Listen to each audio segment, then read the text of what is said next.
Verse 10, verse 25. Not forsaking the assembling of ourselves together, as the manner of some is, but exhorting one another, and so much the more as you see the day approaching. So that is the message of the Lord for you today. That God wants us to have assemblies.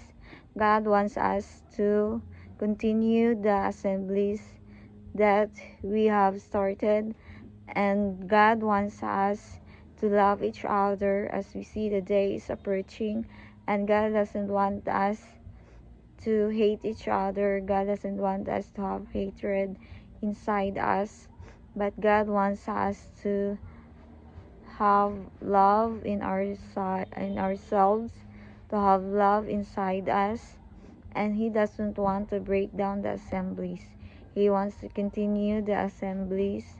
He wants us to surround ourselves with His peace and love. And thanks for watching my video, and God bless you all. Bye.